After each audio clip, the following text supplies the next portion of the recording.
अमेरिकी राष्ट्रपति Donald Trump लगातार कनाडा पर निशाना साधते रहे हैं। चुनाव के दौरान उन्होंने कनाडा को अमेरिका का 51वां राज्य बनाने तक की बात कह डाली।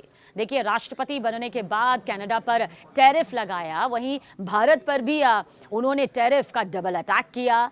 डोनाल्ड ट्रंप के इस कदम ने भारत और कनाडा को अपने पुराने विवाद भुलाकर एक बार फिर दोस्ती करने पर मजबूर कर दिया है। दरअसल ऐसा क्यों कहा जा रहा है, ये आपको बताते हैं।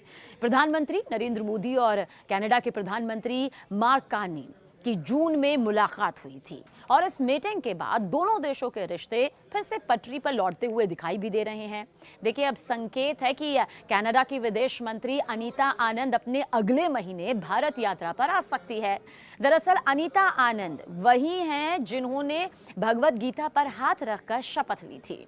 ये साल 2023 में दोनों देशों के बीच तनाव के बाद किसी भी देश के विदेश मंत्री की पहली द्विपक्षीय यात्रा होगी। एक अच्छे बेहतर संकेत यहाँ पर अब इस द्विपक्षीय यात्रा से मिलते हुए नजर भी आ रहे हैं।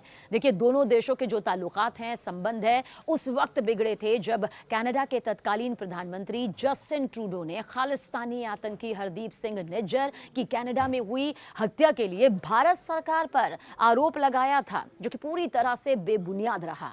संसद में उन्होंने इसके पीछे भारतीय एजेंट्स को जिम्मेदार ठहराया था, जिसे लेकर वैश्विक स्तर तक खूब चर्चाएं हुई, खूब हो हल्ला भी हुआ। भारत ने कड़ी निंदा भी उस वक्त की थी और इसे लेकर भारत का स्टैंड हमेशा से साफ रहा, लेकिन दोनों देशों के बीच की वो तल्खी पैदा हो चुकी थी। हालांकि मोदी कार्नी की मुलाकात के बाद से रिश्तों में एक नई ताजगी देखने को जरूर मिल रही है, पर इसी के तहत इसी महीने भारत और कनाडा ने अपने अपने उच्चायुक्तों को फिर तैनात किया है।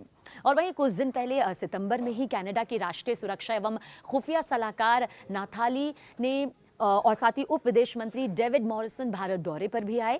इसके बाद अब विदेश मंत्रियों की मुलाकात को रिश्ते की तरफ एक बड़ा कदम माना जा रहा है। भारत ने वरिष्ठ राजनयिक दिनेश पटनायक और कनाडा ने क्रिस्टोफर कूटर को उच्चायुक्त नियुक्त कर दिया है और रिपोर्ट्स तो ये भी बता रही हैं कि हाल ही में हुई बातचीत में भारत के विदेश मंत्रालय और ग्लोबल अफेयर्स कनाडा ने लोकतांत्रिक मूल्यों, साथ ही कानून के शासन और एक दूसरे की संप्रभुता और क्षेत्रीय अखंडता के सम्मान पर रिश्ते आगे बढ़ाने पर सहमति जताई है। दोनों देश अब व्यापार, रक्षा, ऊर्जा, सिविल, न्यूक्लियर सुरक्षा, कानून प्रवर्तन और क्रिटिकल मिनरल्स जैसे क्षेत्रों में संवाद फिर से शुरू करेंगे। यानी कि बातचीत का वो दौर नजर आएगा जो फिलहाल बंद दिखाई देता है। और साथ ही दोनों देशों ने राजनयिक स्टाफ की कमी दूर करने पर सहमति भी जताई है, ताकि नागरिक, छात्रों और कारोबारियों को बेहतर कॉन्सुलर सेवाएं यहाँ पर मिल सके। अब आप खुद ही देखिए, एक बेहतरीन पहल नजर तो आ रही है, हालांकि भविष्य के गर्त में छिपा है कि